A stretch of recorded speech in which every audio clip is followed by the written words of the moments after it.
واتبعوا ما تتلو الشياطين على ملك سليمان وما كفر سليمان ولكن الشياطين كفروا يعلمون الناس السحر وما أنزل على الملكين ببابل هاروت وماروت وما يعلمان من أحد حتى يقولا إنما نحن فتنة فلا تكفر فيتعلمون منهما ما يفرقون به بين المرء وزوجه وما هم بضارين به من أحد إلا بإذن الله ويتعلمون ما يضرهم ولا ينفعهم ولقد علموا لمن اشتراه ما له في الآخرة من خلاق ولبئس ما شروا به أنفسهم لو كانوا يعلمون ولو أنهم آمنوا واتقوا لمثوبة من عند الله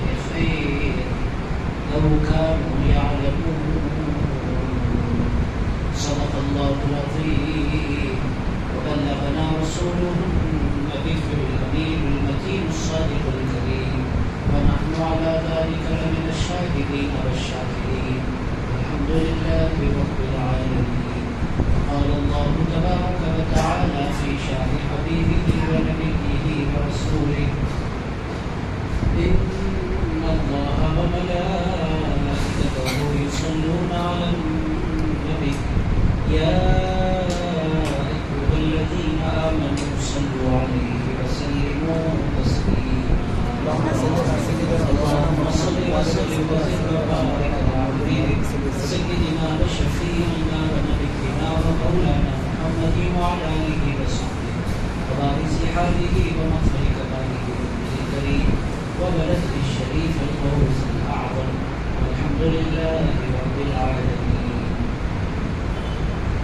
معزز مکرم حاضرین کرام، سورہ بقرہ کے رکوع نمبر 12 کی پچھلے اتوار میں نے تلاوت کا سابق حاصل کی تھی. پچھلے اتوار 2 آیتیں باقی رہ گئی تھی، اسی کو آج انشاءاللہ تعالیٰ پائے تکمیل تک پہنچانے کے میں سابق حاصل کروں گا. عزیز دوستوں، پچھلا جو درس تھا اپنے بڑی توجہ کے ساتھ اس واسطے سماعت فرمایا کہ اس کے جو موضوعات تھے وہ دل کو بھانے والے بھی تھے اور بہت سے معلوماتی موضوعات پچھلے درس قرآن میں ہم نے ڈسکس کیے. اس میں سے جو اہم موضوع تھا آج بھی اسی کا تسلسل ہے، وہ ہے جادو. جادو کی حقیقت کیا ہے، کیا قرآن عملیات میں بھی اثر ہوتا ہے تو اس کا سبب کیا ہے، قرآن کی آیات کا اثر کیسے ہوتا ہے اور عامل کے اندر کیا کوالٹیز چاہیے، کون سا بندہ قرآن کا عمل کر سکتا ہے، اور جادو کا آغاز کب ہوا، اس کے زمانے میں ہوا، کیسے ہوا، یہ ساری تفصیل پچھلے اتوار آپ کی خدمت میں رکھی تھی. آج بھی اسی کا تسلسل ہے. 2-4 پہلے کوشچن میں آپ سے کر لیتا ہوں. کس کے زمانے میں جادو کا آغاز ہوا؟ حضرت سلیمان علیہ السلام کے زمانے میں. یہ پچھلے درس قرآن میں آیا تھا. اور عزیز دوستوں، عامل جو ہوتا ہے عمل کرنے والا، اس کے کون سا جو عنصر ہے یا کون سا فیکٹر ہے جو عامل کا کام کرتا ہے، اس حوالے سے میں نے آپ کی خدمت میں 2 باتیں رکھی تھی. ایک تو یہ ہے کہ عامل کو جو اجازت ہوتی ہے، اس کی اجازت ہے، اس کی جو چین ہے وہ بھی کام کرتی ہے. دوسرا یہ ہے کہ عامل کا جو کردار، عامل کا جو تقویٰ ہے وہ بھی بہت بڑا فیکٹر ہوتا ہے عملیات کی دنیا میں. یہ بات بھی میں نے آپ کی خدمت میں رکھی تھی. اور یہ بھی میں نے آپ کی خدمت میں رکھا تھا کہ جادو سے بچنے کے طریقے کیا ہیں. عزیز دوستوں، اس میں کچھ طریقے آپ کو یاد ہیں. ایک طریقہ میں نے آپ کی خدمت میں کیا تھا، جادو سے کیسے بچے؟ باوضو رہنا. باوضو رہنا، جو بندہ 24 گھنٹے اپنے وضو کو مینٹین کر لیتا ہے اس پر عام طور پر جادو کا اثر نہیں ہوتا. دوسرا، آیت الکرسی کی تلاوت کرنا روزانہ، یہ بھی جادو کے اثر کو ضائع کرنے کا سبب بنتا ہے. تیسرا، سورہ فلق اور سورہ ناس کب پڑھی گئی ہے؟ رات میں اور صبح میں. رات میں جب آپ سونے لگیں گے تو پڑھیں گے اور صبح نیند سے بیدار ہونے کے بعد کتنی مرتبہ پڑھیں گے؟ 3 مرتبہ پڑھیں گے. یہ باتیں ہم نے پچھلے درس قرآن میں ڈسکس کر لی تھی.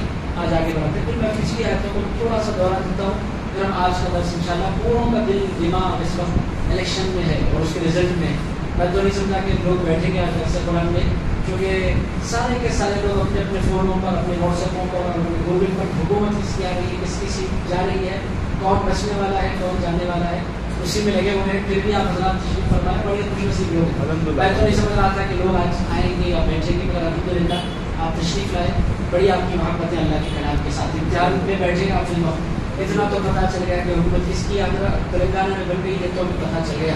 عزیزان گرامی قدر, دیگر ریاستوں میں کیا بڑا بڑا افسوسناک پہلو ہے. خیر میں بالکل سیاست ڈسکس نہیں کرتا. آ جائیے درس قرآن پر. میرا دل دماغ بالخصوص اولڈ سٹی والوں کا دل پورا اولڈ سٹی میں اس وقت ہے.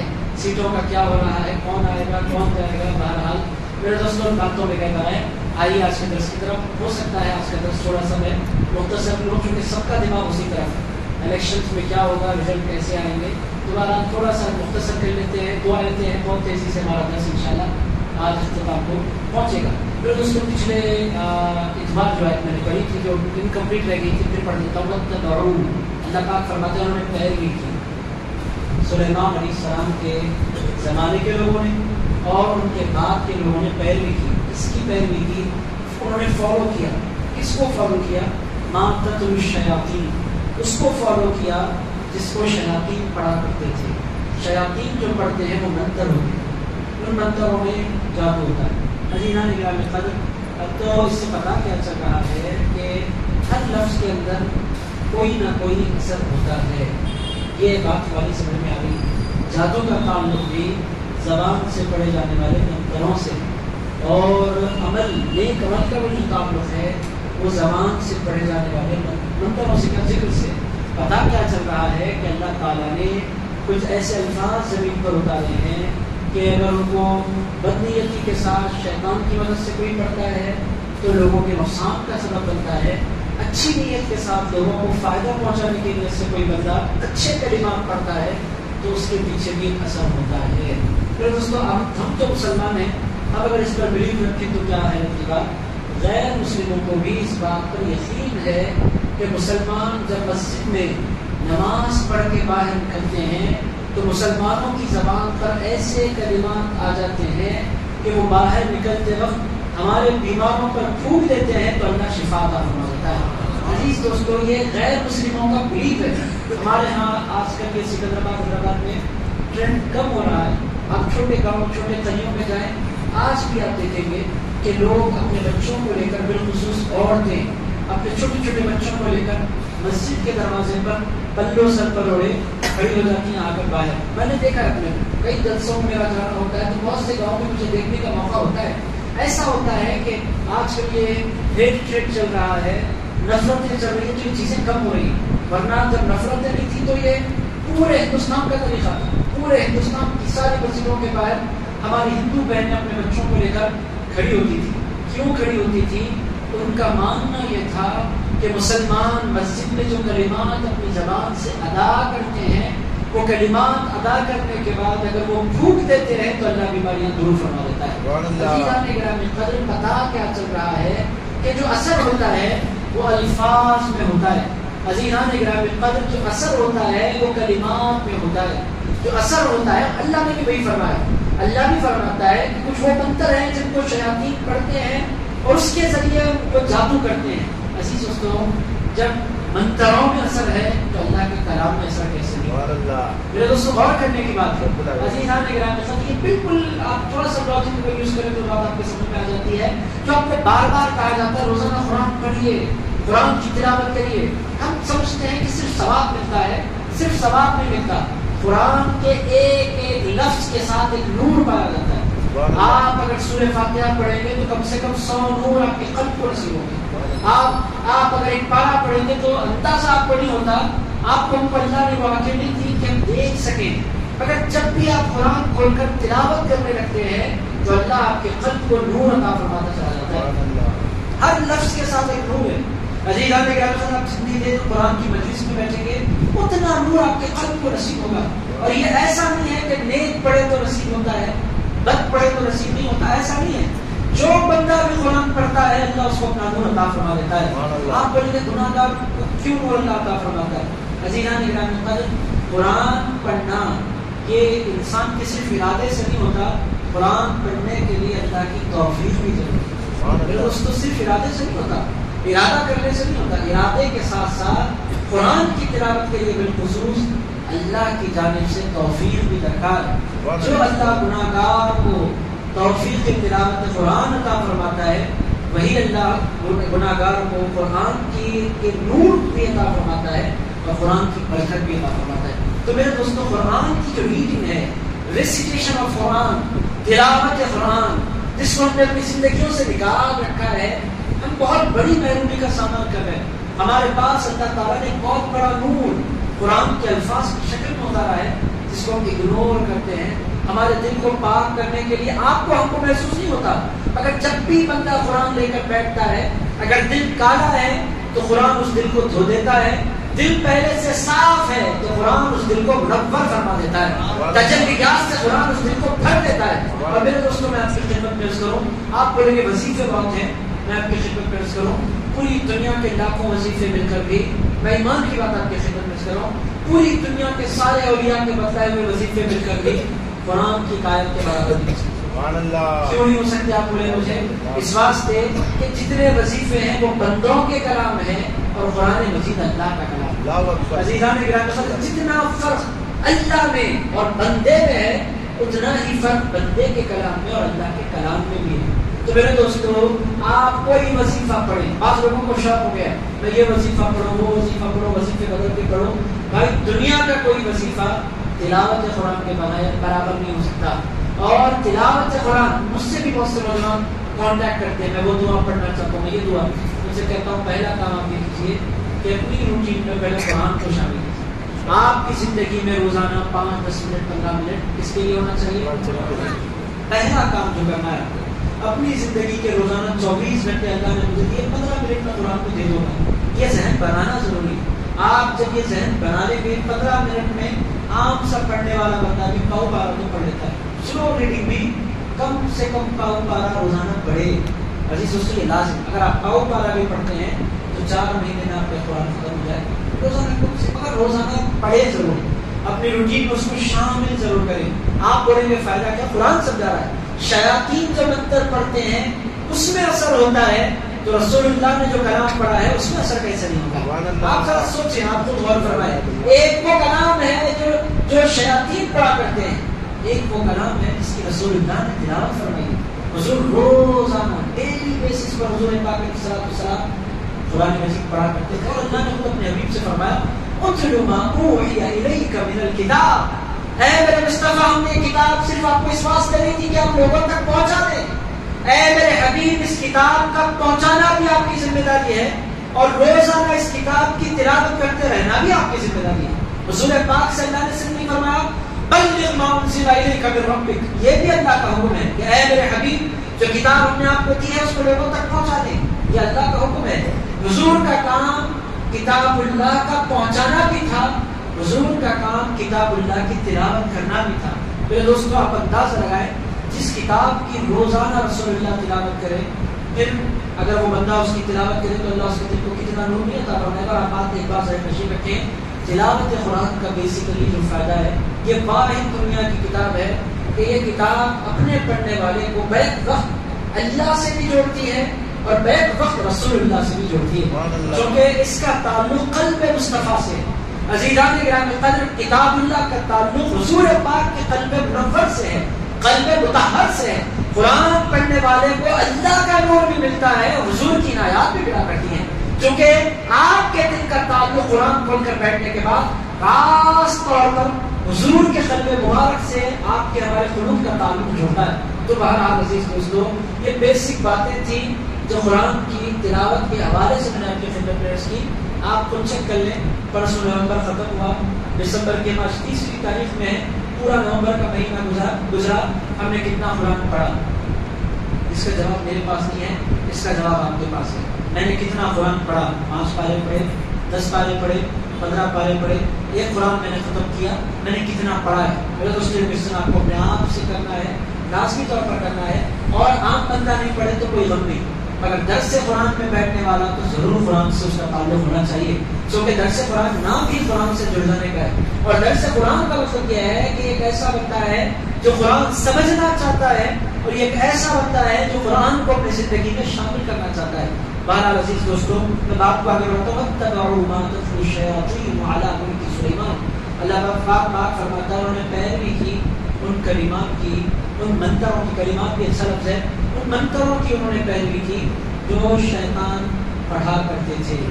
وما کفر سلیمان، اللہ پاک فرماتا ہے لوگوں سلیمان نے کبھی کفر نہیں کیا. یہ الزام ہے سلیمان پر علیہ السلام کہ وہ جادو کیا کرتے تھے. جادو کرنا کفر ہے اور پیغمبر کفر نہیں کر سکتا. آپ بولیں گے جادو کرنا کفر کیوں ہے؟ یہ سوال آپ لوگوں کے ذہن میں آئے گا، یہ کفر کیوں ہے؟ عزیزان اکرام جادو کرنا کفر کیوں ہے؟ تو سیدھی بات میں نے آپ کی خدمت میں لاسٹ اتوار پیش کی تھی. میرے دوستوں مدد دو ہے، ایک اللہ کی، ایک شیطان کی. عزیز دوستوں جادو اس واسطے کفر ہے کہ اللہ کی مدد کو چھوڑ کر بندہ شیطان کی مدد لیتا ہے.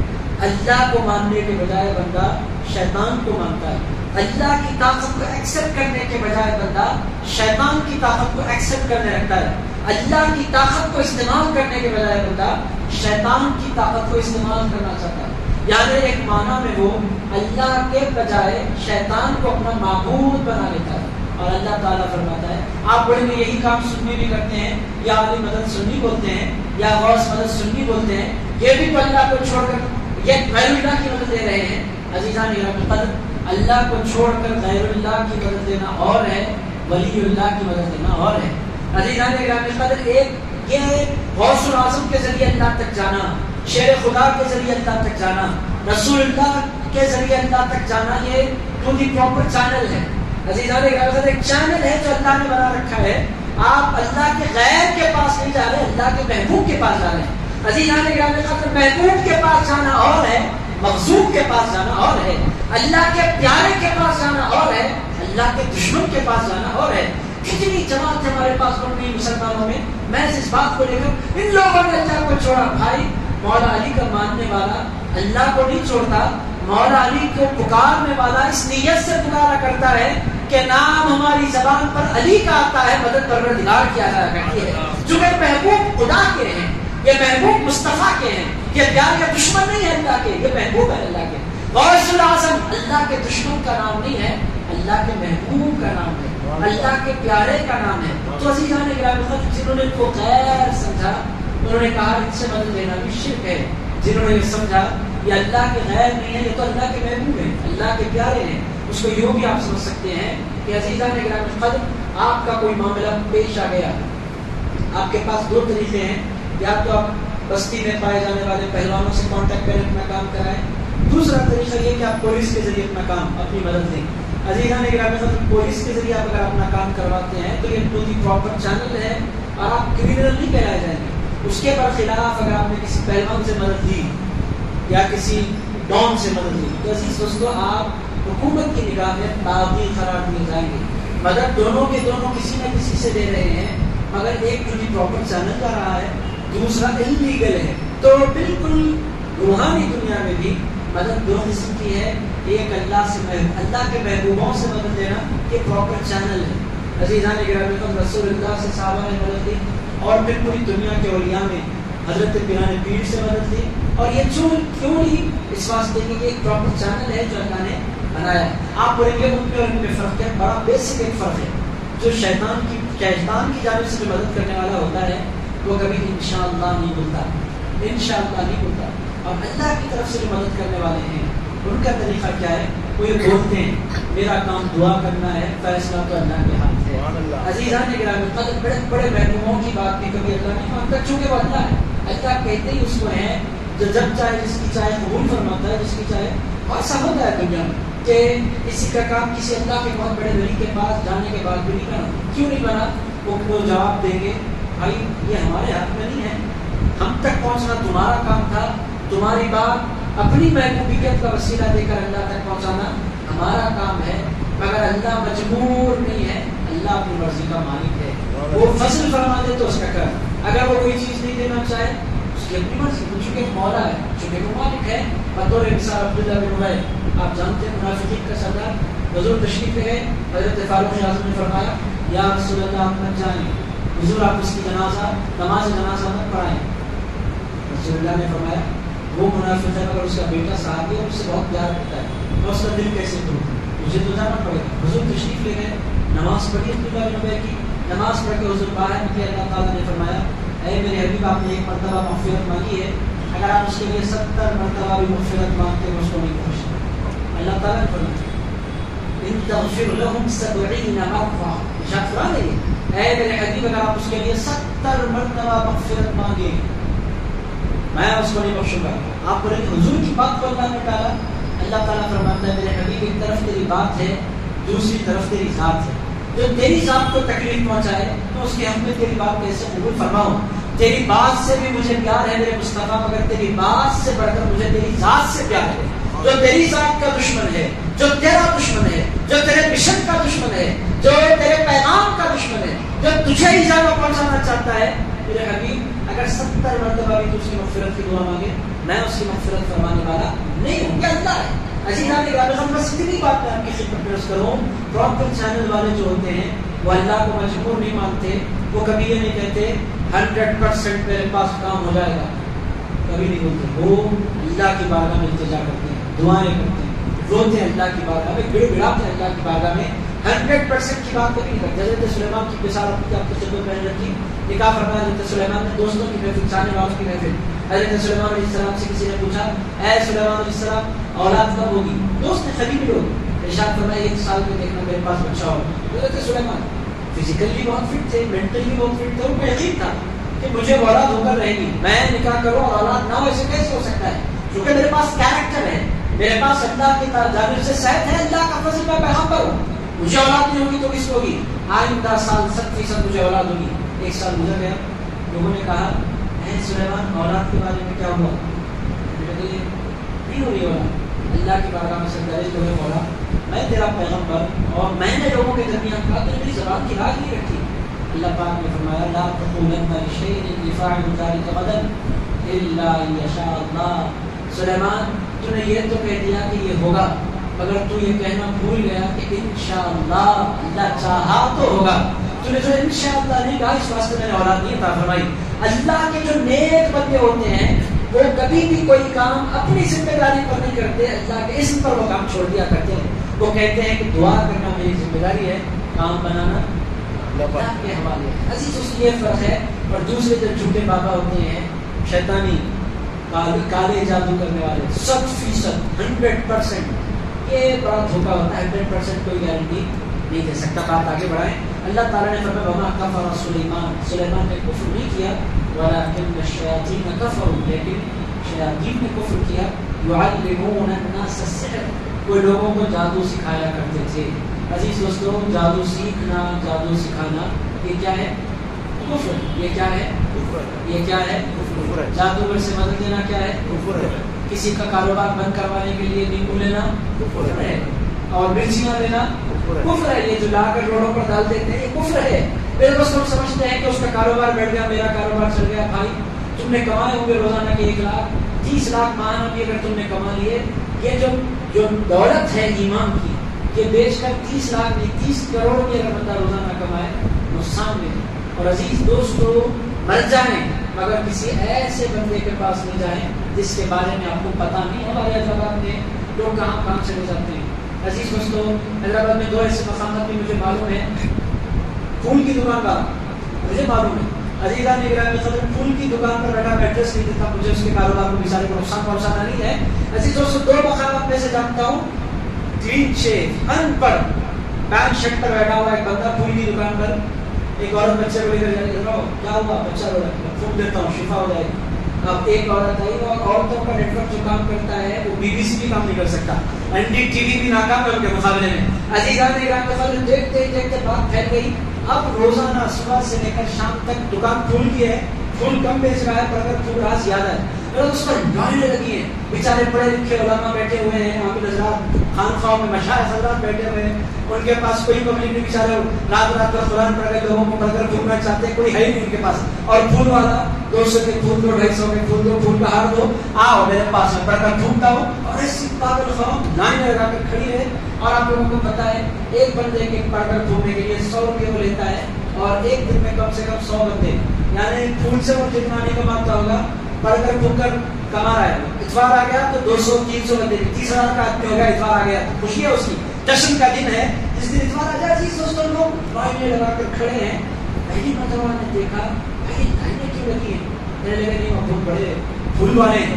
اللہ والے میں یہ سوچ رہا تھا اللہ والے لوگوں نے کہا بہت بڑے پھول والے ہیں. تو پھول والوں کے پاس لوگوں کو میری سمجھ نہیں آ رہا قصہ کیا ہے کہ یہ ہے ہمارے قوم کی جہالت کہ اب جا کس کے پاس رہے ہیں, کون ہے, وہ متقی بھی ہے کہ نہیں, وہ اللہ سے ڈرتا ہے کہ بھی نہیں, اس کو قرآن پڑھنا آتا ہے کہ بھی نہیں. عزیز اس لوگ کسی کے پاس ایسے بندوں کے پاس لوگ چلے جاتے ہیں جو نہ نمازی ہوتے ہیں نہ قرآن کے قاری ہوتے ہیں. میں اتنا پوچھنا چاہتا ہوں آپ کا دل کیسے مان لیتا ہے کسی جاہل کے پاس؟ اور آپ سے غلامی اس فیلڈ میں ہماری بہنیں بہت آگے ہیں. عورتوں پر کڑی نظر رکھنا چاہیے کہ وہ جا کہاں رہی ہیں. یہ ساس کا منہ بند کرا دو بہو کے اوپر, یہ جو کہیں تو کسی کا منہ بند کرانا بھائی ہر ایک کو منہ کھلا رہنے دیجیے نا, اچھا ہوتا ہے. عزیزان گرامی کے ساتھ یہ منہ بند کرا کر کسی سے کیا فائدہ ہوتا ہے؟ یہ چھوٹی چھوٹی باتوں کے لیے چلے جاتے اس کا رشتہ توڑا دو, اس کا رشتہ کرا دو.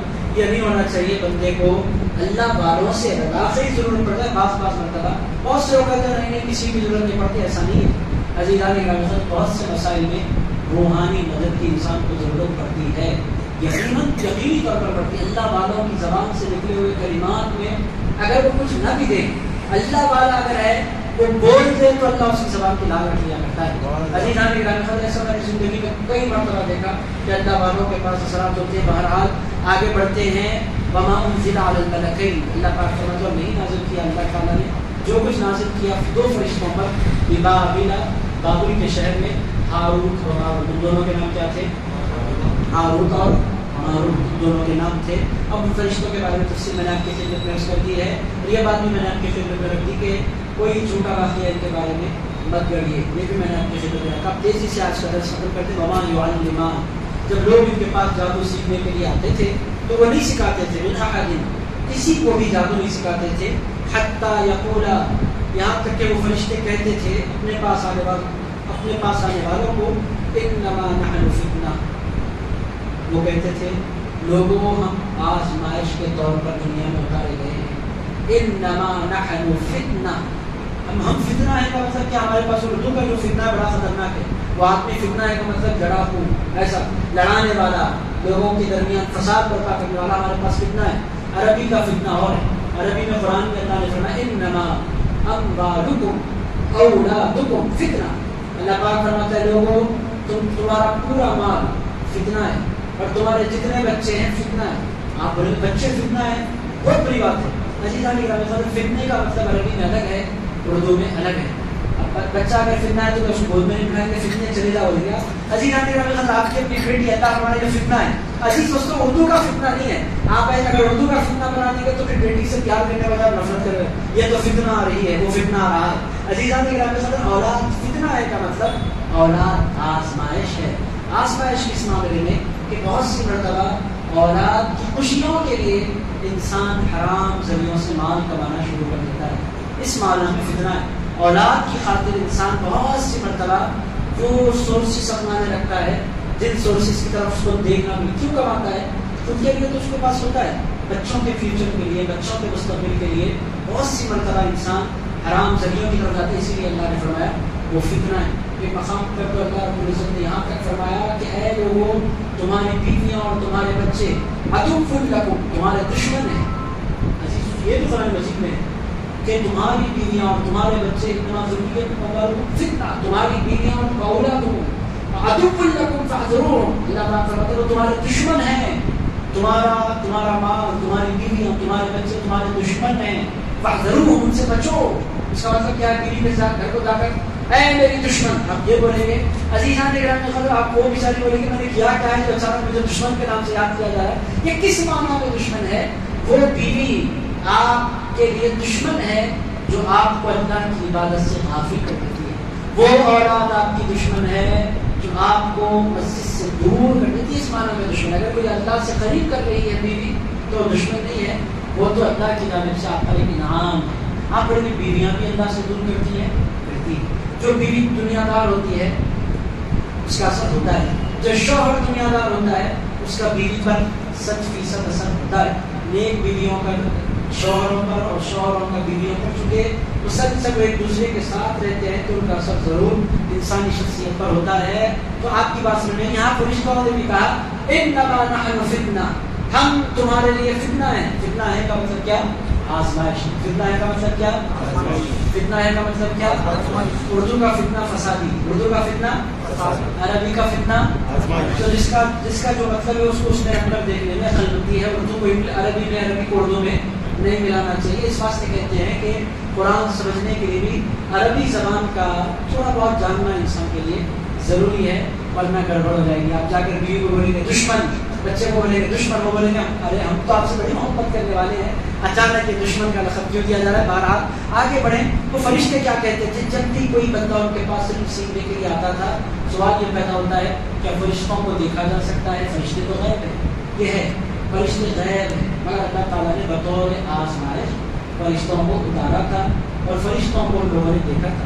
عزیزان گرامی قدر، فرشتوں کو اللہ چاہے تو دکھلا بھی دیتا ہے. میں ایک واقعہ سناتا ہوں فرشتوں کے دکھنے کے بارے میں. آپ لوگوں کو یقین نہیں آئے گا، مگر جس خاتون نے مجھے سنایا، ڈائریکٹلی انہوں نے مجھے سنایا، وہ بڑا دلچسپ واقعہ ہے. میں آپ لوگوں کو اس بات سے سنا رہا ہوں کہ آپ لوگوں کی سمجھ میں آیا ایسا دنیا میں ہوتا ہے. آپ لوگوں کو بڑی عجیب بات دکھے گی. ایسی 2019 کے ایج میں ہماری رشتے کی خاتون امریکہ میں رہتی ہے. وہ بڑی عمر کی خاتون 70 کے آس پاس ان کی عمر. حج کر کے وہ امریکہ میں رہتی ہیں لمبے زمانے سے.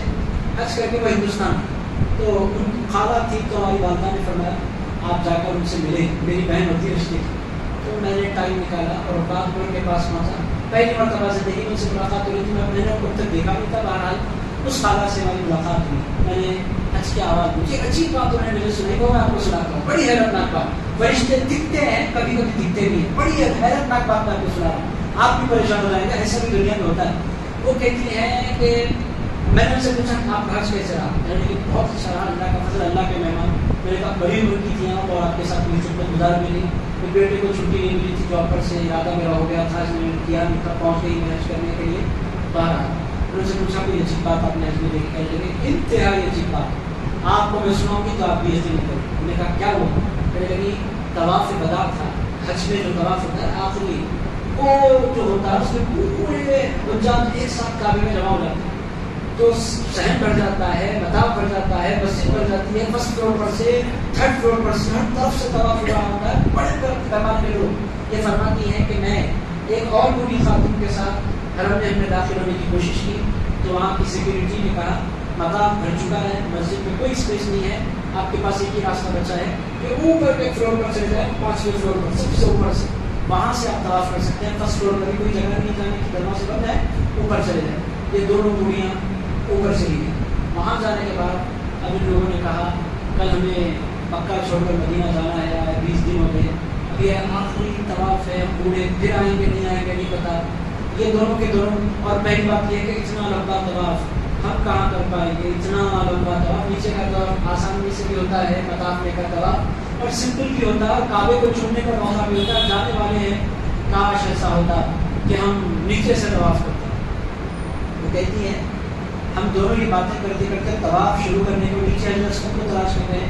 اب آپ یہاں سے آپ یقین نہیں کریں گے، ڈائریکٹ سنا ہے انہوں نے. وہ کہتے ہیں کہ اچانک ایک ہاتھ یہ ہوا اور وہ کسی کو نظر نہیں آ رہا تھا. میں اور میرے ساتھ جو بوڑھی خاتون تھی ان سے زیادہ ان کی تھی، ان دونوں کے ساتھ ایک ہاتھ آیا، وہ بہت بڑا تھا، 500 فلور کے پاس ہاتھ آ گیا. تو یہ دیکھنے لگی کیا ہے، کہنے لگا بیٹھ جاؤ بیٹھ جاؤ. ان دونوں نے اس ہاتھ پہ یہ دونوں بیٹھ گئے. اس کے بعد وہ کہتی ہے اس ہاتھ پہ ہمیں ڈائریکٹلی اتار دیا حجر اسود کے سامنے. 5ویں فلور سے ہم اتر گئے حجر اسود کے سامنے. اب ہم اتر گئے تو اللہ کا شکر ادا کیا، چلو اتر گئے، طواف ہمیں کر لینا چاہیے. بہت قریب سے طواف کیا، جتنی دیر رونا تھا روئے. مقام ابراہیم پر پہنچے، ہم نے نماز ادا کی، اللہ کا شکرانہ ادا کیا. اور نے سوچا آپ تو میں ہم اوپر کیسے جائیں، نکلنا کتنا مشکل ہے، اتنی بڑی بھیڑ اور اتنا بڑا.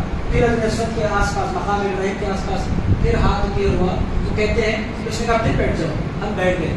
اٹھایا اس نے ہمیں پھر 5ویں فلور پر چھوڑ دیا سیڑھیوں کے پاس.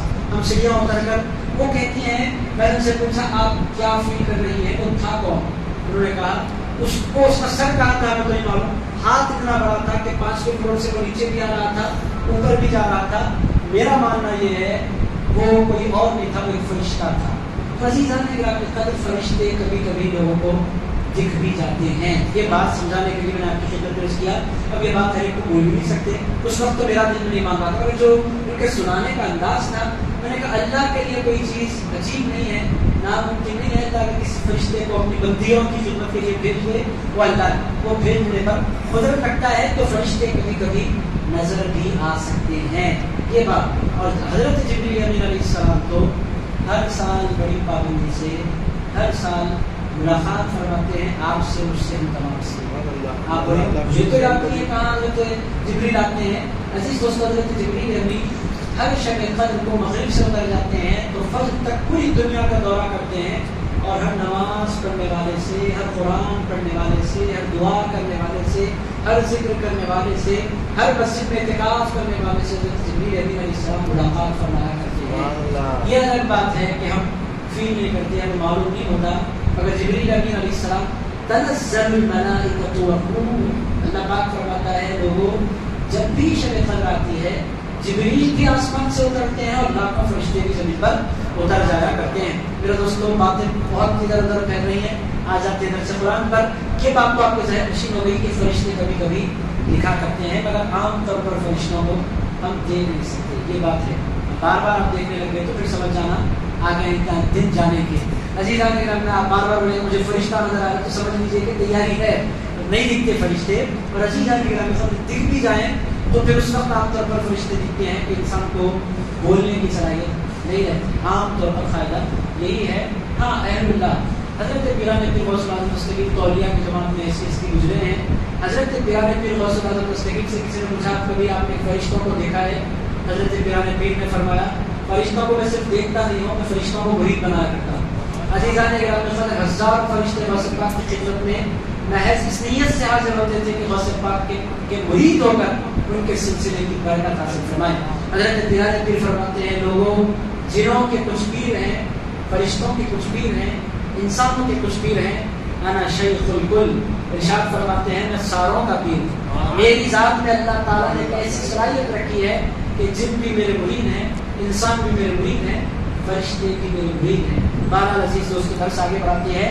5 منٹ میں ختم کرتا ہوں. میں چاہتا تھا جلدی ختم ہو چونکہ آپ لوگوں کا دل پورا الیکشن میں ہے. عزیزان گرامی آپ بولیں گے ہمارے سے زیادہ آپ کا دل دکھ رہا ہے. عزیز دوستو آپ کا میرا سامان کا جلدی ختم کرتے ہیں آج کا درس. یہ ایک بات سمجھ میں آ گئی. فرشتے کہتے تھے ہم آزمائش ہیں. ہر جادو سیکھنے والے سے فرشتے کہتے تھے فلا تکفر, اے جادو سیکھنے کے لیے سے آنے والوں کفر مت کرو, لوٹ جاؤ. ہم آزمائش ہیں کہ جادو جب بھی سیکھو گے ایمان چلا جائے گا. لا تکفر, اے آنے والے لوٹ جا. چونکہ اللہ کے فرشتے تھے تو ان کی ذمہ داری تھی لوگوں کو سمجھانا, اے لوگوں لوٹ جاؤ. اگر عزیزان گرامی قدر جب پاور انسان کی نظروں میں بیٹھ جاتا ہے یا دولت انسان کی نگاہوں میں بیٹھ جاتی ہے تو انسان صرف دنیا چاہتا ہے, دنیا کا اقتدار چاہتا ہے. فرشتوں کے بولنے کے باوجود بھی بہت سے لوگ کہتے تھے نہیں ہم کفر کرنے کے لیے تیار ہیں, جادو چھوڑنے کے لیے تیار نہیں ہے, آپ ہمیں جادو کرنا سکھا دیں. تو فَيَتَعَلَّمُونَ مِنْهُمَا, تب جب بندہ کافر ہو جاتا تھا تو پھر ان کو فرشتے سکھاتے تھے. فَيَتَعَلَّمُونَ مِنْهُمَا, وہ سیکھتے تھے ان دونوں سے کیا جادو کے ذریعے کیا کیا کیا جا سکتا ہے, بہت کچھ کیا جا سکتا ہے. عزیز اس کو ایک آدھ چیز نہیں ہے, جادو کے ذریعے دنیا بھر کے کام کیے جا سکتے ہیں, پیسے لائے جا سکتے ہیں. جادو کے ذریعے انسان کروڑپتی بن سکتا ہے, کسی کو بیمار کرنے کا سبب بن سکتا ہے, کسی کی موت کرنے سے جادوگر بہت سی مرتبہ بن جا کرتے ہیں. بہت کچھ جادوگر اپنے جادو کے ذریعے کیا کرتے ہیں. تو فَيَتَعَلَّمُونَ مِنْهُمَا, ان دونوں سے جادو بہت سی چیزوں میں ہو سکتا ہے. اور اللہ تعالیٰ نے یہاں پر ایک چیز کا ذکر فرمایا مَا يُفَرِّقُونَ بِهِ بَيْنَ الْمَرْءِ وَزَوْجِهِ, وہ ان سے سیکھتے تھے وہ علم جس کے ذریعے وہ جدا کر دیں, تفریق کر دیں کس کے درمیان, بین المرء وزوجہ, میاں بیوی کے درمیان. یعنی جادو میں سب سے اعلیٰ درجے کا جادو کون سا ہے جس میں میاں کو بیوی سے جدا کر دیا جاتا ہے. عزیزان گرامی یہ دنیا کا انتہائی خطرناک جادو ہے جس میں میاں بیوی کو ایک دوسرے سے لڑایا جاتا ہے. عزیز اس کو میاں بیوی کو لڑانے کا فائدہ کیا ہے؟ جب میاں بیوی ایک دوسرے سے لڑتے ہیں اس کا اثر 2 ہستیوں پر نہیں ہوتا, اس کا اثر 2 خاندانوں پر ہوتا ہے. ایک میاں بیوی ایک دوسرے سے لڑتے ہیں تو اس کا اثر ان کے اپنے بچوں پر ہوتا ہے, ان کے اپنے ماں باپ پر, ان کے اپنے بھائیوں بہنوں پر, پورا خاندان ڈسٹرب ہو جاتا ہے جب ایک میاں بیوی لڑتے ہیں. اور آپ جانتے ہیں ابلیس کا تخت رکھتا ہے پانی میں, حضور نے فرمایا, اور وہ اپنے پورے چاہنے والے اس کا جو کارندے, اس کے جو نمائندے دنیا میں ہیں, ہر ایک سے پوچھتا تم نے کیا کیا. ایک آ کر کہتا ہے میں نے ایک بندے کی نماز چھڑا دی. ابلیس کہتا تم نے بہت اچھا کیا. دوسرے تم نے کیا کیا؟ ایک کہتا میں نے ایک بندے کو شراب کی طرف گائیڈ کیا, اس نے شراب پی لیا. جبریل کہتا ہے تم نے بہت اچھا کیا. تم نے کیا کیا؟ ایک کہتا میں نے ایک بندے کو سود کے نظام میں لگا دیا. جبریل کہتا ہے تم نے بہت اچھا کیا. ایک سے اور تم نے کیا کیا؟ کوئی کہتا میں نے ایک بندے سے زنا کروا دیا. جبریل کہتا ہے تم نے, یہ شیطان کہتا ہے تم نے, ابلیس کہتا ہے تم نے بہت اچھا کیا. عزیزان گرامی, ایک بندہ آتا ہے, اس سے شیطان پوچھتا ہے تم نے کیا کیا؟ وہ کہتا ہے میں نے دو محبت کرنے والے میاں بیوی کو ایک دوسرے سے ہٹا دیا. جو ہی یہ کہتا ہے وہ بندہ, شیطان ابلیس اٹھ کر کھڑا ہو جاتا ہے, اس بندے کو اپنے سینے سے, اس شیطان کو اپنے سینے سے لگا لیتا ہے. کہتا ہے مجھے دنیا کے کاموں میں سب سے زیادہ پسندیدہ کوئی کام ہے تو میاں بیوی کو ایک دوسرے سے لڑانا ہے. اور عزیز دوستو, ان دنوں میں میاں بیوی کی لڑائیاں, آپ بولیں گے کیا میاں بیوی لڑے میں؟ عزیز دوستو, دنیا کا کوئی جوڑا نہیں ہے, دنیا کا کوئی جوڑا نہیں ہے جو نہیں لڑا. میاں بیوی ہے تو 100% لڑائی پکی ہونا ہی ہونا ہے. یہ فطرت کا اصول ہے, چونکہ دونوں کی طبیعت الگ ہوتی ہے تو لڑائی تو ہونا ہے. اور یہ لڑنا میاں بیوی کا محبت کی علامت ہوتی ہے. انسان گلا کس سے کرتا ہے؟ جس سے انسان کو پیار ہوتا ہے. تو عزیز اس کو میاں بیوی کے درمیان لڑائی پکی ہے. اگر کوئی بولے وہ میاں بیوی نہیں لڑتے تو یا تو وہ جھوٹے ہیں, ایک بات, یا تو وہ جھوٹے ہیں. آپ بولیں گے ولیوں کی بیویاں لڑتی, ولیوں کی بیویاں بھی لڑتی. عزیزان گرامی, ولی تو ولی ہے. حضور پاک علیہ الصلوۃ والسلام کے ازواج نے بھی لڑائی نہیں کی مگر بحث پکی.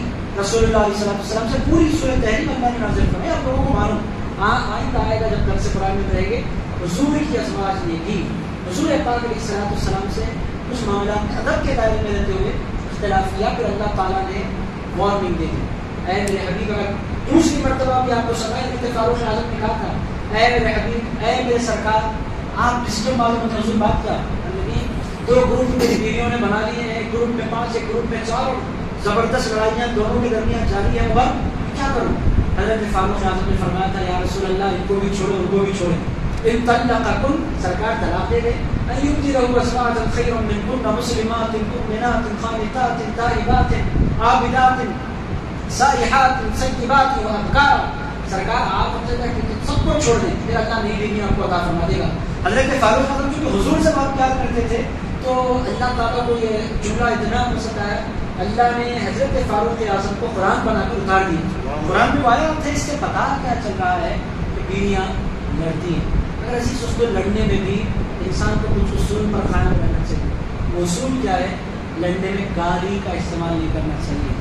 آپ اگر گالیوں کے لیے منہ کھولے, آپ 100 گالیاں دیتے, بیوی پلٹا کر ایک گالی دیتی تو پھر آپ کی عزت کیا رہ جاتی؟ تو پڑھی کہ آپ کی عزت نہیں رہ جائے گی. اگر بیوی پلٹا کر آپ کو کوئی بڑی گالی دے دے, آپ اگر گالیوں سے بچنا چاہتے ہیں, چونکہ بیوی ڈرتی نہیں ہے.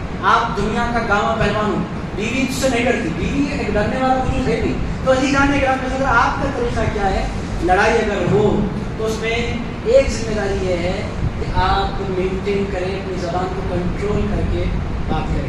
دوسری بات یہ ہے بیوی سے جیتنے کی کوشش نہیں کریں. آپ جیتنے کی کوشش کریں گے تو پھر لڑائی کبھی ختم نہیں ہوگی. کچھ دیر کے لیے بیوی سے ہار جائے تو ادھر آپ کو ہارنا پڑے گا, میں نہیں ہار سکتا, اپنی لڑیے, پوری رات لڑیے, بس سوئیے, جاب پر مت جائیے, لڑتے بیٹھیے. عزیزان گرامی, ہارنے میں عقل مندی ہے. آپ جب ہار جاتے ہیں تو بیوی خود آپ کے پاس آ کر سرنڈر ہو جاتی ہے. تو میرے دوستوں, یہ چھوٹی چھوٹی چیزیں ہیں جس کے بارے میں ہمیں اسلام نے سکھلایا ہے.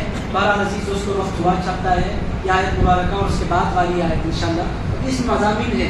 میاں بیوی کی جو لڑائی ہے, ایسا عنوان اس کو اتنی آسانی سے ختم نہیں کیا جا سکتا. عزیز دوستوں, تو انتہائی اہم عنوان ہے. آپ بولیں گے لڑائی اتنی بڑی ہے تو شادی کریں گے ہی نہیں. عزیز دوستوں, ایسے بہت سے لوگ بولتے ہیں شادی کا لڈو ایسا ہے جو کھائے پچھتا ہے, جو نہیں کھائے پچھتا ہے. عزیزان گرامی, ایسا نہیں ہے. کھانے والا خوش نصیب ہوتا ہے جس کے پاس یہ لڈو ہے. عزیز دوستوں, اگر اس کو سلیقے سے مینٹین کرنا یہ ذمہ داری ہے. نہیں کھانے والا پاگل ہو جاتا ہے, دیوانہ ہو جاتا ہے. پہلے نہیں معلوم ہوتا, 40-50 کے بعد دوست الگ مر رہے ہوتے ہیں اور رشتے دار ماں باپ الگ جدا ہوئے ہوتے ہیں. ایسے موقع پر جس کے پاس بیوی نہیں ہے, سیدھا گلیوں میں ادھر ادھر مارے ہوٹلوں پر, چائے خانوں پر, ڈبوں پر پھر کر مر جاتا ہے آدمی. ہمیشہ شادی کرنا چاہیے مگر عزیز دوستوں اس رشتے کو قلب بندی سے مینٹین کرنا. اور عزیز دوستوں, ایسے 100 لوگوں کو میں نے دیکھا ہے کہ آپ تصور نہیں کر سکتے کہ وہ بھی چیخ ماریں گے. اگر عزیزان گرامی, بیویاں ایسی بلا ہے, اچھے شریف لوگوں کو بدماش بنا دیتی ہے. ایسے چیخ مارتے میں نے دیکھا لوگوں کو. آپ جیسی ہستی, میں نے حساب سے تو کہا آپ جیسی ہستی اتنا چیختی ہے, میں کہاں چیختا ہوں, آپ کو چیخنے لگاتی پھر انہوں نے مجھ سے کہا میں کہا چیز تو آپ کو معلوم ہے میں کتنا شریف ہوں, باہر میں کسی سے انہیں مجبور کر دیتی ہے وہ چیز لے کر اور رہے تھے حضرت. تو عزیزان کرام قصہ یہ ہے, آئندہ اتوار انشاءاللہ کنٹینیو کر لیتے ہیں. آپ بولے گے جادو کی آیات بڑی بھاری پڑ رہی ہے اور اس کو تیزی سے ختم کرتے آئیں گے اتوار انشاءاللہ اس آیت کو. اور پھر میں آپ کی خدمت میں اس سے بھی عرض کرتا ہوں کہ کیسے ان جھگڑوں سے ہم اپنے آپ کو بچائیں. یہ تو ممکن نہیں ہے کہ جھگڑا ہو ہی نہیں میرے دوستو, یہ امپاسبل ہے. میں نے آپ کو خدمت پیش کیا نبیوں کے گھر میں ہوا ہے. تو عزیز دوستو صحابہ کی زندگیوں میں صحابہ کتنی بڑی ہستیاں ہیں, ان کے پاس بھی جھگڑا ہو جایا کرتا تھا. میرے دوستو آپ کیا کس کھیت کی بوئی ہے. عزیزان کرام صحابہ کرام کے درمیان, اولیاء کرام کے درمیان, ان کی میاں بیوی کے درمیان لڑائیاں ہو جاتی تھی. تو انشاءاللہ یہ موضوع تھوڑا سا طویل ہے. آپ حضرات کے کوئی کوشچن ہے تو سوال لے کر آئے ہیں, اور بڑا خوبصورت ان کا سوال ہے کہ ہم حضور اللہ کی بارگاہ میں دعا کر سکتے ہیں کہ پروردگار ہم کو جادو سے بچا, اے اللہ ہم کو فتنوں سے بچا, اور اے پروردگار ہم کو آزمائش سے بچا. کیا یہ دعا کر سکتے ہیں؟ بالکل کر سکتے ہیں. حضور تو باضابطہ یہ دعا روزانہ فرمایا. حضور پاک فتنوں سے بچنے کی دعا روز فرماتے تھے, حضور جادو سے بچنے کی دعا روز فرماتے تھے, حضور لوگوں کے غلبے کی دعا, لوگوں کے غلبے سے بچنے کی دعا, کسی کے کنٹرول میں نہیں آتا اس کی بھی حضور دعا. کسی کا احسان انسان پر اتنا ہو جاتا ہے کہ اس احسان کی وجہ سے بہت سے لوگ اپنے ماتحتوں کو اپنا غلام بنا رہے ہیں. حضور اس سے بچنے کی دعا. اس کے ساتھ ساتھ حضور غلبۃ الدین, قرضوں کا آ جانا اپنی ذات پر, اس سے بچنے کی دعا. اسی لیے حضور کبھی زندگی میں قرضہ لیتے نہیں تھے, اور حضور کبھی زندگی میں کسی کا احسان لیتے نہیں تھے. اور جو حضور کے ساتھ اس میں سلوک کرتے تھے تو احسان کے طور پر نہیں کرتے تھے, وہ بحیثیت غلامی کے نذرانے کے طور پر کیا کرتے تھے. حضرت عثمان غنی کے بارے میں آپ کو پتا ہے کہ حضرت عثمان غنی وہ واحد ہستی تھی جو حضور کے گھر تشریف لاتے تو حضور سے ملاقات کرنے کے بعد سیدھے حضور کے گھر کے چولہے میں تشریف لے جاتے. گیہوں ہے کہ نہیں, غلہ ہے کہ نہیں, دال ہے کہ نہیں, شہد ہے کہ نہیں, گوشت ہے کہ نہیں, چیک کرتے حضور کے گھر میں جانے کے بعد, اور جا کر عرض کرتے حضور آپ مجھے اجازت دے تو کچھ چیزیں لا کر آپ کی خدمت میں پیش کر دینا چاہتے. یہ واحد ہستی تھی حضور کی خدمت میں, مگر یہ بھی حضور پر احسان نہیں کرتے تھے. وہ کہتے تھے وہ میرے سرکار ہیں, سرکار کا خیال اگر غلام نہیں رکھے گا تو کون رکھے گا. تو حضور حضرت عثمان غنی سے بہت پیار. عام طور پر لوگ اپنے پرابلم سناتے تھے. حضرت عثمان غنی حضور کے غلے کا خیال رکھتے تھے. حضور کے گھر میں کس چیز کی کمی ہے آ کر معلوم کرتے بلاتے. تو مگر لوگوں کا احسان, آپ جس دن کسی کا احسان لیں گے پھر وہ آپ کو دبا دے گا. اسی لیے حضور اسی کے لیے حضور نے خود فرمایا میری زندگی میں جتنوں نے میرے ساتھ اس نے سلوک کیا ہے سب کا احسان میں نے اتار دیا. حضور میری زندگی میں جتنوں نے میرے ساتھ اچھا سلوک کیا, پوری دنیا کے جتنے لوگوں نے میرے ساتھ اچھا سلوک کیا, سب کا احسان میں نے اتار دیا سوائے ابو بکر کے. حضور فرماتے ایک ابو بکر ہے, ان کا احسان میں نہیں اتار سکا, ان کا بدلہ قیامت کے دن میرا پروردگار عطا فرمائے گا. حضرت ابو بکر صدیق کے بارے میں حضور فرماتے ان کا قصہ کیا تھا. حضور حضرت ابو بکر کے جیب کو ایسے استعمال فرماتے جیسے کوئی اپنے جیب کو استعمال کیا کرتا. حضرت ابو بکر صدیق رضی اللہ تعالیٰ عنہ سے حضور کو اتنا پیار تھا, اگر حضور کے پاس ہوتا تو دیتے, اگر حضور کے جیب میں فی الوقت موجود نہیں ہے, ابو بکر ادھر آؤ, جیب میں ہاتھ ڈالا, نکالا, خیرات کر دیا. کیوں خیرات کرتے تھے؟ رسول اللہ کو پتا تھا کہ ابو بکر زبان سے تو بات کی بات ہے, دل میں بھی ابو بکر کبھی برا نہیں سوچ سکتا. حضرت ابو بکر صدیق نے کہہ دیا تھا حضور سے, حضور میں بھی آپ کا غلام, میرا مال بھی آپ کے خدمت میں, حضور آپ جیسے چاہے استعمال فرمائیں, میں کبھی ناراض ہونے والا نہیں ہوں, میں تو اپنی قسمت پر ناز کرتا ہوں کہ میرے سرکار مجھے اپنا سمجھتے. تو حضور نے فرمایا تو بہرحال یہ جو دعا ہے خوبصورت دعا آئی ہے, آپ لوگوں کو یاد کرنی چاہیے. اللہم انی اعوذ بک من الہم والحزن والعجز والکسل. وہ بہت خوبصورت دعا ہے, لوگوں کو تمام کو یاد کرنا چاہیے اور اس دعا کو روزانہ اپنی روٹین میں شامل کرنا چاہیے. بہت خوبصورت سوال مولانا صاحب نے فرمایا ہے, اس میں فتنوں سے بچنے کی, دجال سے بچنے کی دعا حضور پاک علیہ السلام روزانہ فرمایا کرتے ہیں. اللہم انی اعوذ بک من فتنۃ المسیح الدجال. یہ کلمات بھی حضور کے پاس آئے. حضور ایک چیز سے پناہ مانگ سکتے تھے, مانگتے تھے. تعوذ کی جو دعائیں ہیں وہ تقریباً 200 کے قریب ہیں, اس میں حضور صرف پناہ مانگتے تھے, اللہ اس سے بچا لیتا, اس سے بچا لیتا, اس سے بچا. تو اس میں حضور سستی, کاہلی, بیٹھے رہنا رسول اللہ کو سخت ناپسند تھا. حضور اس سے بھی پناہ مانگا کرتے تھے. آئیے دوستوں کو اور کسی کو لیتے ہیں تو دعائیں شامل کرنا چاہیے. مولانا صاحب کی بات بہت خوبصورت ہے. عرض گزارش ہے کہ ہر جمعرات کو قرآن پیر کی فاتحہ پڑھتا ہوں. اگر خاندان میں سے کوئی گزر جائے تو گزرنے کے بعد فاتحہ دینا یا ہر جمعرات کو دے سکتے ہیں. عزیزان گرامی خطر صاحب ہے ہماری مجلس میں فرماتے ہیں کہ میں ہر جمعرات کو قرآن پیر کی فاتحہ کا اہتمام کرتا ہوں. اگر خاندان میں کسی بندے کا انتقال ہو جائے تو کیا اس فاتحہ کو اسکیپ کرنا چاہیے یا اس کو کنٹینیو کرنا چاہیے؟ عزیز دوستو، فاتحوں کے بارے میں ہمارے پاس مسکنسیپشن یہ ہے کہ کسی کے پاس انتقال ہو جائے تو 11ویں چھوڑ دینا چاہیے یا کھیر کی روز فاتحہ نہیں کرنی چاہیے. سب غلط باتیں ہیں. فاتحہ کو کبھی روکنا نہیں چاہیے. اور جو بندہ پابندی سے فاتحہ کرتا ہے نا، اولیاء اللہ باضابطہ اس پر شفقت بھی فرماتے رہتے ہیں، اس پر توجہ بھی فرماتے رہتے ہیں. اور جو مسلسل کرتا ہے اولیاء اللہ اس کا انتظام بھی کرتے ہیں. اسکیپ اگر آپ کریں گے تو اولیاء اللہ کو یقینی طور پر، چونکہ ایک تحفہ آپ کو بار بار ایک جگہ سے آ رہا ہے، اچانک آتے آتے رک جائے تو تکلیف ہوتی ہے. تو اولیاء اللہ کی فاتحہ کا جب آپ نے اہتمام کا ارادہ کر لیا، جب انتقال ہو جائے کچھ بھی ہو جائے، فاتحہ نہیں چھوڑنی چاہیے، اس کو کنٹینیو کرنا چاہیے. یہ ایک معنی میں جس کی بھی فاتحہ آپ کر رہے ہیں اس کی توجہ، اس کی دعائیں اور اس کی دعاؤں میں آپ کا حصہ ضرور ہو جائے کرتا ہے. تو فاتحہ نہیں چھوڑنا چاہیے. کوئی اور سوال آپ کا؟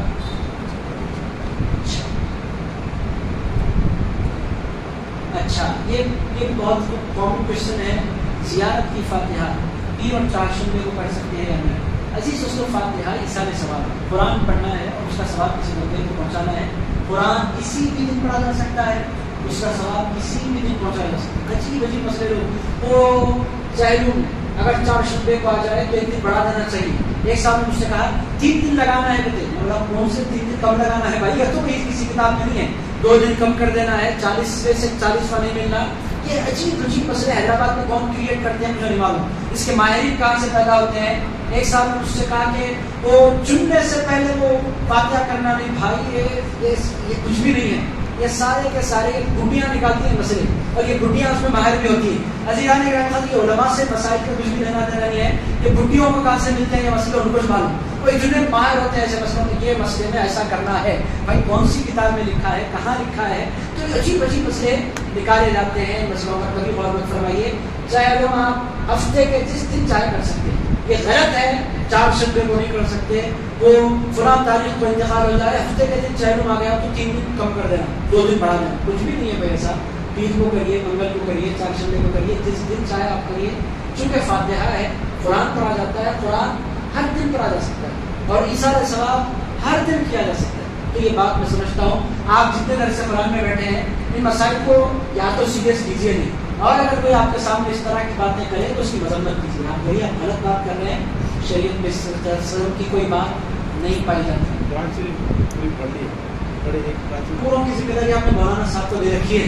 عزیزان نے پوری مسجد کی ذمہ داری ہم نے مولانا صاحب کے حوالے کری ہے. ایسا محسوس ہو رہا ہے آپ کے پاس کوئی کوشچن آتے ہی نہیں ہے اور مولانا صاحب کے زبردست کوشچن آتے ہیں. پوچھ رہے ہیں کہ ایک اور کوشچن ہو گیا ان کے ذہن میں کہ پوچھ رہے ہیں کہ ایک قرآن پڑھ کر میں کتنوں کو پہنچا سکتا ہوں. یہ پوچھ رہے ہیں کتنوں تک کیا کیپیسٹی ہے. ایک قرآن ہے، 1 کو پہنچے گا، 5 کو پہنچے گا، 10 کو پہنچے گا، 100 کو پہنچے گا، 1000 کو پہنچے گا. آخر کتنے لوگوں کو یہ قرآن پہنچ سکتا ہے؟ تو عزیزان گرامی قدر، ایک قرآن کا سوال حضرت آدم علیہ السلام سے لے کر حضرت امام مہدی تک، قیامت تک آخری پیدا ہونے والے مسلمان کو تک پہنچایا جا سکتا ہے. اور آپ اس میں جتنا اضافہ کریں گے اتنوں کے برابر اللہ آپ کو ثواب عطا فرمائے. اور اللہ آپ کے ثواب میں بہت سے لوگ کنجوسی کرتے ہیں، میں ان کو پہنچا دیں تو میرا کیا ہوتا.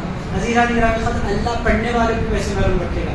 جن کو پہنچا رہے ہیں ان کو بھی دے گا اور جو پڑھنے والا ہے ان کو بھی عطا فرمائے گا. آپ اس لسٹ میں جتنا اضافہ کرتے جائیں گے اتنوں کے برابر اللہ آپ کو ثواب عطا فرماتا چلا جائے گا. تو قرآن مجید بہت سو کو بیک وقت پہنچایا جا سکتا ہے. اسی طرح عمرے کا حصہ ہے، عمرہ کر کے بھی آپ بہت سو کو پہنچا سکتے ہیں. 2 رکعت نفل پڑھ کے آپ پوری دنیا کو پہنچا دیں. اس سے ایسا پیسہ پہنچتا 2 رکعت کا ثواب ایک ہی آدمی کو. بھائی آپ اللہ کے فضل کو آپ محدود کرنے والے کون ہوتے ہیں؟ یہ ہے سر دینے والا اللہ. بندہ نہیں ہو سکتا. بھائی آپ ہیں کون؟ نہیں ہو سکتا بولنے کی اتھارٹی آپ کو کس نے دی ہے؟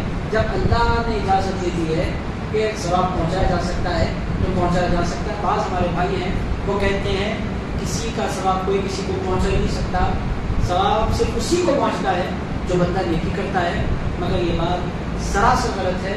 اس کے چونکہ احادیث کثرت سے ایسی آئی ہے کہ حضور کی خدمت میں کسی نے کوئی نیکی کی اور اس کا ثواب کسی اور کو پہنچا اور حضور نے اس کو اپریشیٹ کیا. بطور مثال ایک مثال دیتا ہوں، یہ موضوع بڑا طویل۔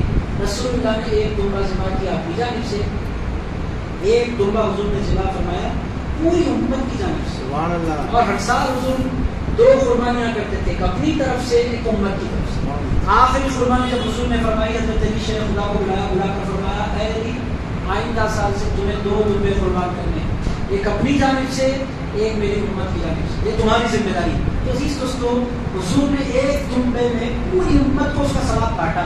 حضور کا کرنا امت کو میسیج دیتا ہے کہ لوگوں دمبا ایک ہے، ثواب ایک کو ملنا چاہیے، یہ قانون ہے، کروڑوں کو مل رہا ہے، اللہ کا فضل ہے، اور اللہ کا فضل قانون سے بہت بڑا ہے۔ تو میں سمجھتا ہوں آج کے کوشچن ختم ہو گیا۔ آپ حضرات کا کوئی اور کوشچن؟ مولانا صاحب جی ارشاد فرمائیے۔ کوشچن آیا ہے کہ یہ 30 یعنی زیارت 10واں، 30 کے بعد ہوتا ہے 7واں، 7واں کے بعد ہوتا ہے 10واں، 10واں کے بعد ہوتا ہے 20واں، 20 کے بعد ہوتا ہے 40واں، یہ کیا کرنا ضروری ہے؟ ضروری نہیں۔ عزیزان اکرام قدر، کوئی چیز ضروری نہیں ہے۔ ایسا صاحب کرتے کیوں ہے؟ 3 دن ہو گئے انتقال ہو گیا کسی بندے کا، تک ہم نے اس کو پوچھا نہیں۔ زیارت کے نام پر تھوڑا سا لوگ جمع ہو جائیں، کچھ قرآن پڑھ لیں، اس کو پہنچ جائے، بندہ اب تو قبر میں پہنچ گیا، کچھ کر نہیں سکتا۔ یہ سب کے سب ایصال ثواب کے طریقے ہیں۔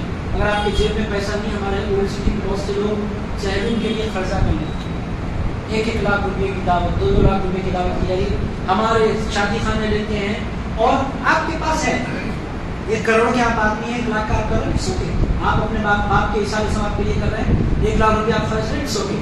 اگر آپ کے پاس نہیں ہے اور آپ قرضہ لے کر کے ایسا نہیں، اگر آپ کے پاس ہے آپ کر سکتے ہیں، چونکہ یہ چیز فرض تھی، ایک چیز فرض ہے، ایک چیز نفل ہے۔ ہمارے پاس بہت سے لوگ نفل چیزوں کو فرض کے درجے میں شامل کر کے لڑ لیتے ہیں اور اپنے آپ کو فرض کے بوجھ تلے دبا لیتے ہیں۔ ایسا نہیں کرنا چاہیے۔ اگر آپ کے پاس کیپیسٹی ہے کہ آپ کر سکتے ہیں، مگر جھگڑنا نہیں چاہیے ان باتوں میں۔ جی ایسے کچھ پوچھنا چاہتے ہیں۔ کے بعد پیر کی جانب سے شجرہ ملتا ہے، کیا اس شجرے کو قبر میں رکھا جا سکتا ہے؟ عزیزان گرامی قدر، اصل میں جو فائدہ انسان کو ہوتا ہے، تو بیعت آپ ہو گئے تو آپ شجرے والے ہو گئے۔ وہ شجرہ کتاب کی شکل میں آپ کو ملے یا نہ ملے، مگر جتنے بزرگوں آپ نے جس پیر کے ہاتھ میں ہاتھ دیا ہے، آپ اس سے بھی کنیکٹ ہو گئے، اس کے سارے بزرگوں سے بھی آپ اسی وقت کنیکٹ ہو گئے، خود بخود آپ کو کنیکشن جڑ جاتا ہے۔ اب وہ شجرہ آپ پڑھے تو برکت ملتی ہے۔ اب شجرہ رکھنے کے بارے میں کیا ہے؟ بہت سے لوگ میت پر شجرہ رکھ دیتے ہیں، نہیں رکھنا چاہیے۔ کیوں نہیں رکھنا چاہیے؟ میت چونکہ پھٹ جاتی ہے، پیٹ پھٹ جاتا ہے، انسان گل سڑ جاتا ہے، شجرے میں جو نام ہوتے ہیں وہ بہت مبارک ہوتے ہیں، میت پر اس کو نہیں رکھنا چاہیے۔ اب آپ میں رکھنا ہی چاہتا ہوں تو اس کا طریقہ کیا ہے؟ بہت سے لوگ عہد نامہ رکھتے ہیں۔ صحیح طریقہ کیا ہے؟ اصل جو چیز ہے قرآن کی تلاوت وہ زندگی میں کرے، عہد نامہ وہ زندگی میں پڑھے، شجرا کو روزانہ اپنی زندگی میں شامل کرے، یہ اصل کام ہے، اور سب اسی کی برکتیں ملتی ہیں۔ نہیں میں رکھنا ہی چاہتا ہوں تو پھر اس کا ایک طریقہ ہے کہ تاغ بنائے، قبر کو اونچے مقام پر تاغ بنا کر اس میں رکھیں۔ نہیں رکھنا میں اس واسطے نہیں ہوگا کہ بہت سے لوگوں کے دل ٹوٹیں گے، مگر حقیقی فائدہ کیا ہے؟ شجرا رکھنے سے فائدہ نہیں ہوتا، بزرگوں کے نقش قدم پر بندہ چلا کتنا ہے اس سے انسان کو فائدہ ہوتا ہے، بزرگوں سے کتنی محبت دنیا میں رکھتا ہے اس سے بندے کو فائدہ ہوتا ہے۔ مگر میں بولوں بہت سے لوگ رہ دیں گے، شجرا رکھنے کی ان کی عادت ہے، تو اسی سوچتا اگر عادت ہے، طریقہ ہے، معمول ہے، تو پھر میت پر نہیں رکھیں، اوپر کے مقام پر کوئی خانہ بنا کر رکھنے کی گنجائش ہے۔ چونکہ قرآن مجید بھی جب پرانا ہو جائے اس کے بارے میں یہی حکم ہے کہ اس کو زمین میں کھود کر اندر دفن کر دیں۔ قرآن مجید بھی اگر پرانا ہو جائے گزشتہ ہو جائے تو اس سے پتہ کیا چل رہا ہے؟ بابرکت ناموں کو دفن کیا جا سکتا ہے مگر میت پر نہیں رکھا جا سکتا، اس کا ہمیں خیال رکھنے کی ضرورت ہے۔ ہو گیا تمام کے کچھ اور بھی کچھ آپ کا۔ بہرحال عزیز دوستو، یہ آج کے لیے بہت خوبصورت کوشچنس آئے۔ اب وہ جو رزلٹ آیا ہے اللہ فضل فرمائے چھتیس گڑھ بھی آ جائے، کانگریس کو آئی تمنا۔ عزیزان نگران قدر، اس سے پہلے کے درس میں میرے کانگریس کی سپورٹ کی، جو ایک صاحب میرے پاس آ گئے، کہنے لگے آپ کانگریس میں کیسے ساتھ دے سکتے ہیں؟ میں بولا بھائی میں کوئی پولیٹیکل آدمی نہیں ہوں، میں یہ چاہ رہا ہوں کہ یہ جو مسلم دشمن طاقتیں جو کھلا مسلمانوں سے نفرت کا اظہار کر رہے ہیں ان کا خاتمہ ہو۔ اور عزیزان نگران سیکولر کم سے کم زبانی طور پر اسے کچھ لوگ سیکولر ہیں، ایسی حکومتوں کی ہندوستان میں ضرورت ہے۔ یا خون خرابہ ہو رہا ہے، موت لنچنگ ہو رہی ہے، سلیبس تبدیل کیے جا رہے ہیں، عزیزان گرامی قدر سلیبس کو نفرتوں سے بھر دیا جا رہا ہے، بچوں کے ذہنوں میں زہر اتارا جا رہا ہے۔ ہمارے جو ہندو بھائی ہیں ان لوگوں کو ایسے بتایا جا رہا ہے کہ یہ سارے مسلمان ڈاک ہوتے ہیں. اسی سوچ سے ایسا نہیں ہوتا. یہ سب کچھ کیوں ہو رہا ہے؟ یہ سب کچھ اس واسطے ہو رہا ہے کہ جو حکومتیں ہیں وہ سیکولر نہیں. عزیزان اکرام قدر، ہندوستان میں سیکولر طاقت آئے یہ ضروری ہے. آپ کی میری ذمہ داری بھی ہے کہ ہم سیکولر طاقتوں کے لیے دعا فرماتے ہیں. بڑا افسوس ہوا مجھے، ایک طرف حیدرآباد کا جو ہے تو خیر ٹھیک ہے، مدھیہ پردیش کا اور راجستھان کا اور چھتیس گڑھ کا مجھے نہیں پتا چلا، یہ دو ریاستوں کا. تو بہرحال اللہ کی بارگاہ میں ہم یہی دعا کرتے ہیں کہ پاک پروردگار ہندوستان میں سیکولر طاقتوں کو مضبوط فرما، کمیونل طاقتوں کو ذلیل و رسوا فرما. اے پروردگار ہندوستان میں مسلمان اور ہندوؤں کے درمیان اتحاد پیدا فرما.